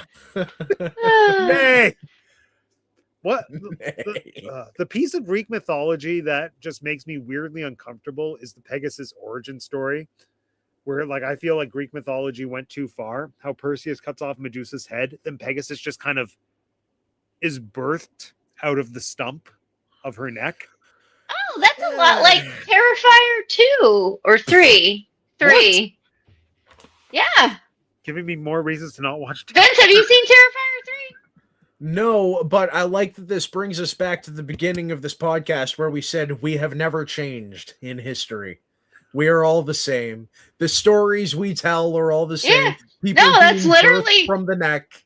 Yeah, no, that's like I wonder if that's where Damien Leone got it. That's great. So Terrifier the clown movie, the Art the Clown movie starts with the Pegasus origin story. Terrifier 3. Okay. There is a cut off head that something is kind of burst from. Yeah, that's gross. I hate that. I hate that. Also, wow, that's I always thought the Terrifier movies were like grounded in reality, and he was just like a crazy clown. Like there's weird fantasies. As much reality as you have in any horror movie. Yeah, he's able to make dreams come true. This clown. No, actually, I will say this is totally off topic, but that was one thing that bothered me about that one because it was a little bit supernatural and nothing else had been. But no, that's a lie. Tons of supernatural in the second one. I just it was continuity. It was a continuity problem. So I was distracted. I asked ChatGPT to come up with a bonus question for us. So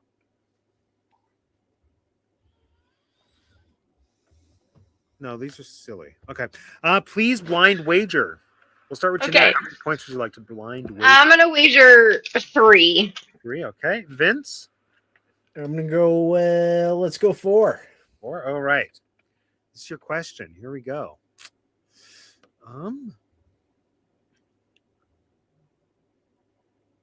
Here we are.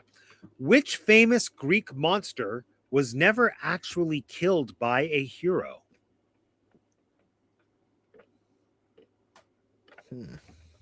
Oh, I'll chime in. Or do I write it down? Yeah, I'll write it down.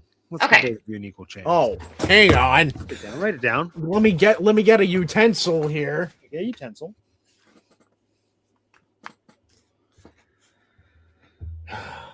Oh man, this is a tough one.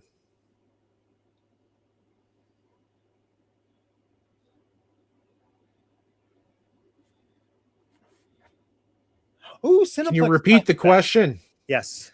Sorry. I called Cineplex today to ask if they're getting the Trojan Horse popcorn bucket, and if so, what day and what time it will go on sale. They called me back and left a voicemail. So, Nice. So anyway, Can yes. you repeat the question? Yes. Which famous Greek monster was never actually killed by a hero? It is one of the monsters that we've discussed in this game. And this is a monster, not a beast.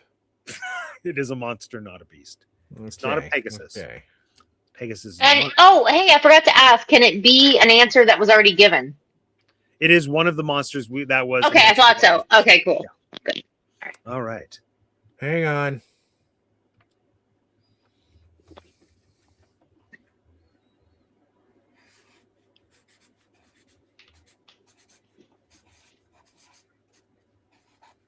Okay. Wait, so Kristen, did you or did you not watch Terrifier at your first drive-in last year? Confused. I do not care for that clown either. Wait, your first drive-in was only last year? We don't have so many of them, but no, first drive-in of the year. I've never been to a drive-in. What? Oh. Yeah, because we don't have any. Yeah, we don't have none That's here. so sad. I went to a drive-in drag show during COVID. Oh, that would have been fun. That was fun. All right. You guys should have drive-ins out in the bayou. With should. the fan boats. They probably have some down south. Maybe they do. They will. Maybe. I don't know. But yeah, none up here in Maryland. We could call that the dive-in. The dive-in. Yes. Perfection. I did not look at the screen. Yeah, I mean, Terrifier is definitely a gamble of whether you're going to enjoy it or not. I will never see one of those movies. No, you should never. You should never. All right, let's start with Vince. Vince, what's your answer? Whirlpools never die, baby. Okay. Jeanette? Cyclops. Oh, interesting. See, the answer ChatGPT gave was Cerberus. Cerberus? Yeah. Oh, well, somebody in some story probably kills the Cyclops then. I didn't know that. That's true. But also, I'm just going to give both of you your wagers, because why not? It's that kind of... Yeah, I appreciate that. Well, Vince, Vince, you were going to win no matter what. Yeah. You had 22 right points, and Jeanette had 10. Yeah. Wow, I did well today. Well. This is a rare good day. Now you have 26 points, and Jeanette has 13. Wow. So there you go. Do I get a free teacup for one t-shirt? Yes. Hold on. Let me get it.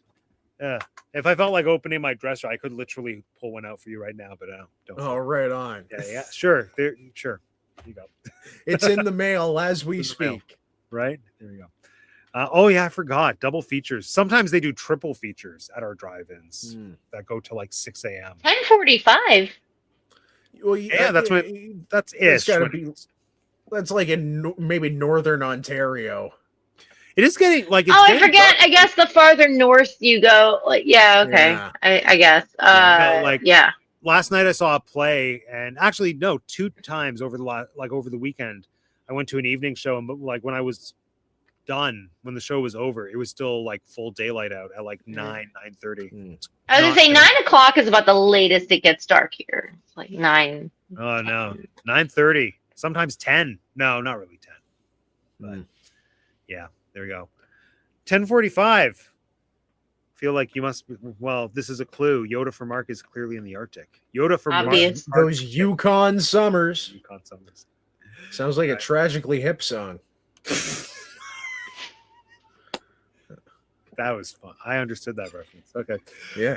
All right. Well, we're back next week, and we're talking about Troy. Yeah. Here's some male nudity I can get behind. I'm assuming there's male. Is there? I'm assuming there's just as much male nudity. I mean, like the chesticles and stuff. Like it's just some good backs. I don't know. There's something about these ones that was much more like male oriented and it's much more female gaze. And then like female gaze or female gaze. Well, I am a female gaze, but it is much more female gaze. I feel like that there's a double entendre with those words that people don't play on enough. Oh, never mind. Death Becomes Her has a song called For the Gaze. So never mind. The joke has been done. Ah, nice. Yeah. Isabella Rossellini. Everything I do is for the gays. Yeah, I went and saw Troy on a date, and I knew what it felt like from all the many films of the early 2000s to be a girl sitting next to a guy in a movie where they're sexualizing the women. He did not know what it was like to be next to a woman when they're sexualizing the men. And boy, oh boy, do you find out quick in this film. What was his? No, tell us next week. But I want to hear what that guy's experience was. Oh, they're all mamby-pamby. They just, they're all suckers. Yeah. Fair. Well, I've only seen it once. I remember liking it enough. I didn't see it in theaters. I saw it on DVD and was like, oh, historical epic based on mythology that I really like, but no gods? Sure, why not? So, yeah. Yep. All I really remember, I remember Julie Christie shows up at the beginning and she's like, I'm your mother, Achilles. And as your mother, I'm telling you, don't have grandkids and go be a war hero. I remember that. And I remember Brad Pitt running really fast and stabbing a giant guy in the neck at the beginning. Yeah. Yep. So there we go. And I think Rose Byrne is in it. She Rose is. Byrne, Really? Rose Byrne. Stop. See, at the time, I didn't know who she was, and now I love her. Stop. Yes. Oh my god, I didn't know she was in this. He's like the main girl who's not. I haven't watched this in years. Yeah. That's fantastic. Now I'm so excited to rewatch. I'm already really excited to rewatch it, but like that just made me so tickled because I really love her. And can you imagine if Brad Pitt has a cameo in the Odyssey as the ghost of Achilles? Go nuts. Brad Pitt could have an appearance as the ghost of Brad Pitt at this point. So, all right. Well, it's that time. I'm tired. Tell everyone who you are, what you want them to know, all the things. We'll start with Vince. Hey guys, it's always great seeing you this time of week. All y'all in the comments. I hope you're doing well. And I'm looking forward to talking about Troy next week. I watched it for the first time in a little while, and I can't wait to tear it apart. I like it a whole lot less than I remember. So let's get into it. David Benioff's a moron, and we'll leave it at that. So we're getting into Game of Thrones next week, too. See you around. Oh, God. I am fearful that I will have the same experience that Vince had. I remember liking this movie a lot. I hope Kristen will join us next week. Sounds like she has some experience with Troy. Join us next week, Kristen. Yeah, Kristen, please, genuinely, join us. Yes. That'd be great. So I enjoyed this. I know I put the yawn thing. It was fun. I had a good time. And it just, listen, I watched Saw and Terrifier. I have a problem. I'm ADHD. I need stimuli. This is more stimuli. So, I enjoyed this, but I'm looking forward to next week. You can find me on Instagram, TinkerJ787. Check it out. All kinds of stuff happening. Halloween Horror Nights is coming up, so you can look forward to that at the very least if you'd like to see that. So, see you there. All right. My turn. Sup, all? Yeah, join us next week. We're going to talk about Troy. That's it. I have to do theater reviews. I'm very tired. I saw more plays. I have to talk about them. Find those reviews on Instagram. They'll be up soon. My name is Matt, and I have 2 degrees, and I'm going to go sleep now. How do you end this?